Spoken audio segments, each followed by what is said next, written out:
नमस्कार, आप देख रहे हैं विमर्श न्यूज़। मैं हूं आकाश आपके साथ। बिहार अपराध और हत्या का केंद्र बनते जा रहा है। इसके लिए तेजस्वी ने अपराध की घटनाओं का एक लिस्ट जारी किया है। इसमें जदयू नेता की हत्या से लेकर कई संगीन घटनाओं का जिक्र है। तेजस्वी ने अपराध की कुल 42 घटनाओं का जिक्र किया है।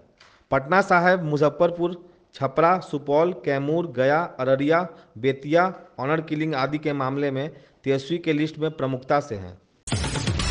बंगाल में डॉक्टर की हत्या के विरोध में बिहार, झारखंड और महाराष्ट्र में एक आंदोलन सा छिड़ गया है। पटना में हड़ताल है, मरीज वापस जा रहे हैं। देखिए एक रिपोर्ट। पटना के डॉक्टर भी विरोध प्रदर्शन कर रहे हैं। एम्स के जूनियर डॉक्टर भी हड़ताल पर हैं। एम्स ओपीडी ठप है। कोलकाता के पश्चिम बंगाल के राधा गोविंदकर मेडिकल कॉलेज में ट्रेनिंग डॉक्टर के साथ बलात्कार और हत्या की घटना के विरोध में प्रदर्शन हो रहा है।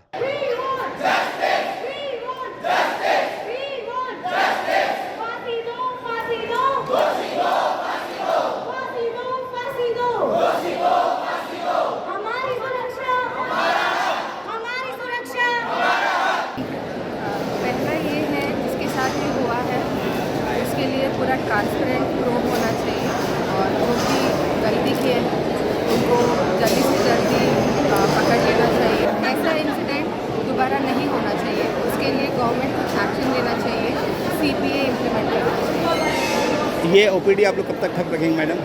देखिएगा, ये हम समझ गए कि सबके लिए समस्या हो रहा है, बट हमारा भी प्रोटेक्शन होना चाहिए। महिला डॉक्टर की हत्या और अमानवीय व्यवहार को लेकर डॉक्टर विरोध कर रहे हैं।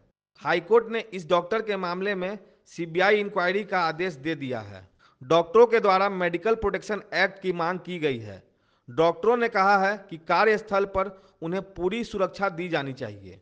तरीके की दुर्घटना किसी और कॉलेज में, किसी और डॉक्टर के साथ, किसी की और बहन बेटी के साथ ना हो, इसको इंश्योर किया जाए।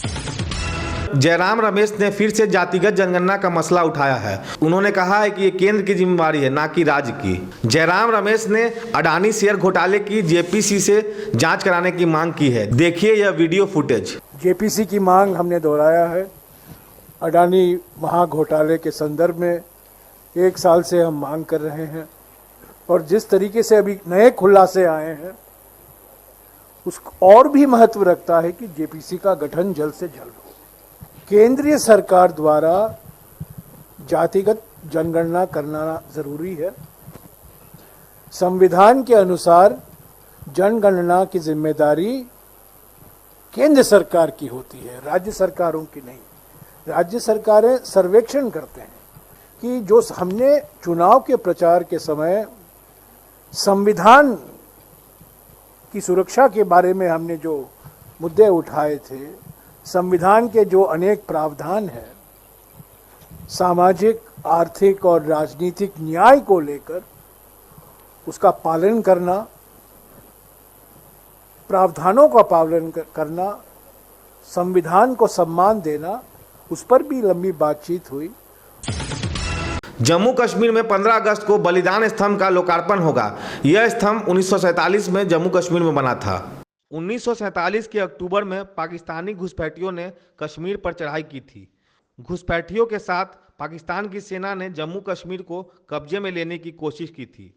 अक्टूबर के इस घुसपैठ में 1947 में कश्मीर के 30,000 स्त्री पुरुषों की जान गई थी। इस आक्रमण से बचाव के लिए कश्मीर की अनेक महिलाओं ने जहर खा लिए थे या कुएं में कूदकर आत्म बलिदान दिया था।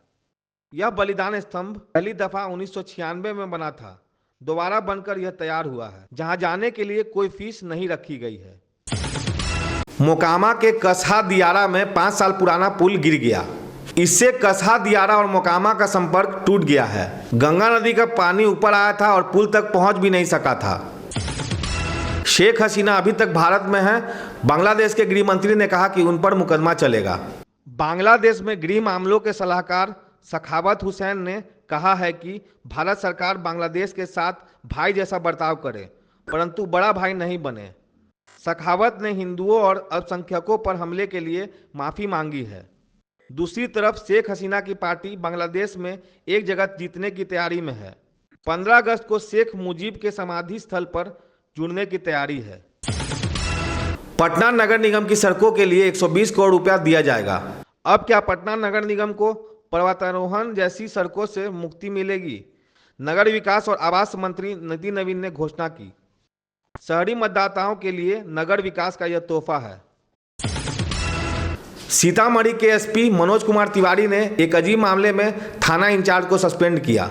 इस मामले की जांच एसडीओ आशीष आनंद के हाथ में है। सोनबरसा थाना के इंचार्ज ने 22 जुलाई को जब्त नई स्कॉर्पियो को पुराने स्कॉर्पियो से बदल दिया था। चालाकी रातों रात किया गया। सीसीटीवी फुटेज को भी बिगाड़ दिया गया। बदली गाड़ी पर पुराने नंबर का ही प्लेट लगा दिया था। इस मामले में शिकायत मिलने पर एसपी ने सीसीटीवी फुटेज में सारे कारनामों को खंगाल लिया। थाना प्रभारी मनीष कुमार को सस्पेंड कर लाइन हाजिर कर दिया गया है।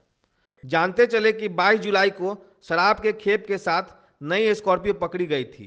पुरानी स्कॉर्पियो को थाने में लाकर नई को उसके मालिक को लौटा दिया गया था।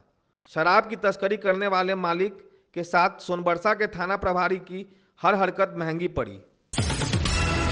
पूर्णिया में एक महिला की लाश खेत में गिरी मिली है। गला रेतने के बाद कनपट्टी में गोली मारकर उसकी हत्या की गई है। महिला की लाश झाड़ियों में मिली है। उसकी हत्या से पहले उसकी रेप की गई, इसकी आशंका है। बिहार के राज्यपाल के रक्षा में सेंध की खबर है। एक चौकीदार के बदले उसके बेटे ने ड्यूटी दे दी। सुरक्षा चूक से पटना पुलिस में खलबली है।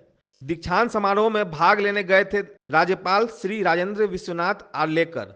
उनकी सुरक्षा ड्यूटी के लिए पुलिस की जगह पर वर्दी पहनकर बेटे ने ड्यूटी दे दी थी। सीसीटीवी फुटेज के आधार पर पटना के एसपी ने ड्यूटी पुलिस को निलंबित कर दिया है। बिहार को बाढ़ क्षेत्र और मृत्यु क्षेत्र के रूप में भी देखा जाता है। भोजपुर में बाढ़ के पानी में डूबकर 6 साल का भाई और 3 साल की बहन की मृत्यु हो गई। बाढ़ की यह हृदय विदारक घटना है। पिता बेटे और बेटी को कंधे पर बिठाकर बाढ़ क्षेत्र से बाहर जा रहे थे। गड्ढे में गिर जाने से दोनों बच्चे डूब गए। पति पत्नी को लोगों ने बचा लिया, पर दोनों बच्चों को नहीं बचाया जा सका। अंतिम खबर है कॉलेज की रैंकिंग के बारे में। एनआईआरएफ ने 2024 की रैंकिंग घोषित कर दी है। एनआईटी पटना 55वें स्थान पर आ गया। मेडिकल श्रेणी में एम्स पटना को 26वां स्थान मिला है। मैनेजमेंट में आईआईएम बोधगया 33वें स्थान पर है। तो ये थी अब तक की खबरें। आपको हमारा ये बुलेटिन कैसा लगा आप YouTube पे जाके कमेंट सेक्शन में बता सकते हैं। अगर आप ये वीडियो YouTube पे देख रहे हैं तो लाइक करें, सब्सक्राइब करें तथा बेल आइकन दबाना ना भूलें, ताकि आपको हर पल का नोटिफिकेशन मिलते रहे। फेसबुक पे देख रहे हैं तो लाइक करें, फॉलो करें। तब तक के लिए मैं आकाश, विमर्श न्यूज़ से धन्यवाद।